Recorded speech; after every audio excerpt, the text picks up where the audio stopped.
नीतीश कुमार से मांगने के लिए यहाँ आए हुए हैं। मुझे मिले या न मिले इसलिए मैं इंतजार कर रहा हूँ। यहाँ पर मर के जाऊँगा या तो वेतन लेके जाऊँगा। मेरे डॉक्यूमेंट को अवैध कह करके मेरा वेतन रोक दिया जाता है। ये ऐसा 2 बार हुआ है। मैं दिव्यांग हूँ, मैं वेतन के लिए काम कर रहा हूँ, मैं काम किया हूँ तो मुझे हक चाहिए, मेरी मजबूरी चाहिए। नमस्कार, आप देख रहे हैं NBC24 न्यूज़। मैं हूँ आपके साथ सनी कुमार। बिहार के शिक्षक आजकल आखिर क्यों सड़कों पे हैं यह सबको पता है। किन्हीं की सैलरी नहीं बढ़ी तो किन्हीं को नौकरी परमानेंट करने के लिए सड़कों पे आना पड़ रहा है।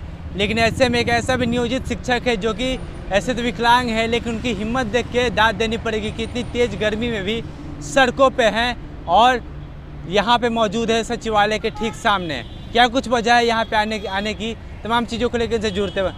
क्या नाम है आपका भाई साहब? मेरा नाम संजय सिंह है। क्या मामला है आपका, क्यों आप रोहतास से चल के यहाँ पहुँचे?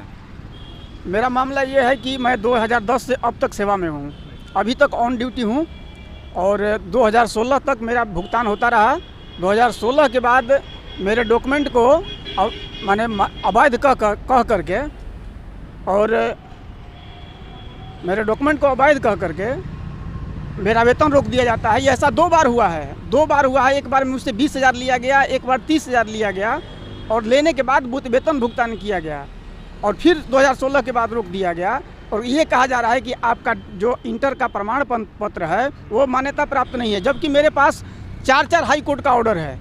उसको किसी भी पेपर को जिला शिक्षा पदाधिकारी संजीव कुमार मानने को तैयार नहीं है और कहते हैं कि पेमेंट मांगना है तो जाकर नीतीश कुमार से मांगो।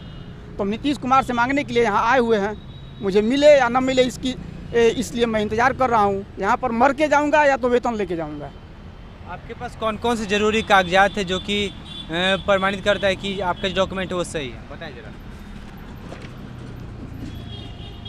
ये भारत सरकार का लेटर है। ये प्रूफ करता है, ये कहता है कि 1964 से मेरा क्वालिफिकेशन सर्टिफिकेट जो है वैलिड है।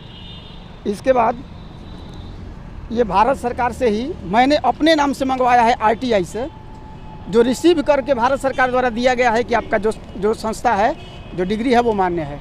इस पेपर को मानने के लिए तैयार नहीं है। स्टेट कमिश्नर जो दिव्यांगता में है यहाँ पर सचिवालय में, कमिश्नर साहब का आदेश है कि 2010 से अब तक इनका जितना भी सैलरी है दिया जाए। इस आदेश को भी कोई अधिकारी मान नहीं रहा है। इसके बाद सर दिखा रहे हैं आपको, ये उच्च न्यायालय का आदेश है, माननीय हाई कोर्ट पटना का। इसमें यह स्पष्ट आदेश लिखा हुआ है कि जो आपका डिग्री है board of higher secondary education Delhi, वो मान्यता प्राप्त है। एक और डिग्री है, हाई कोर्ट का आदेश है। इसके बाद एक और ये वेतन का सैलरी का आदेश है कि भारत सरकार के संविधान के धारा 23 के अंतर्गत किसी भी शिक्षक का वेतन रोकना अमानवीय है। इस पर सज़ा भी हो सकती है, लेकिन किसी अधिकारी को कोई डर नहीं है। मैं दिव्यांग हूँ, मैं वेतन के लिए काम कर रहा हूँ, मैं काम किया हूँ तो मुझे हक चाहिए, मेरी मजबूरी चाहिए। आप पटना में ही क्यों धरना दे रहे हैं ये बताएं? इसलिए कि जिला में कोई सुनने वाला नहीं है, इसलिए मैं पटना में आया हूँ। आगे आप क्या करें, क्या कदम उठाएगा? आगे यही कदम उठाना है कि गांव पर भी मेरे पास कुछ है नहीं, गरीब आदमी है, औरत भी विकलांग है, एक बेटी है, एक बेटा है, 2 बेटी है, पैर भी मेरा फ्रैक्चर हुआ है, दवा के लिए पैसे नहीं है। तो मरना है, गांव में मरेंगे तो लोग हंसेंगे। उससे अच्छा है कि इसी पटना राजधानी के द्वारा मुझे नौकरी दिया गया विकलांग के पद पर, हमको जीविका चलाने के लिए। तो मरना है तो राजधानी में हम क्यों ना मरें, इसी सोच करके हम आए हुए हैं।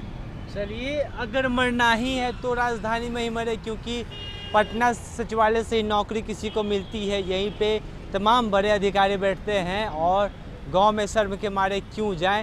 तमाम चीज़ों को लेकर बातचीत की, जब सारा डॉक्यूमेंट इनका सही, बावजूद इसके जो पदाधिकारी हैं वो बोलते हैं कि इनका जो डिग्री है मान्य नहीं है, जबकि RTI के तहत भी इनके डिग्री को सही प्रमाणित किया गया है।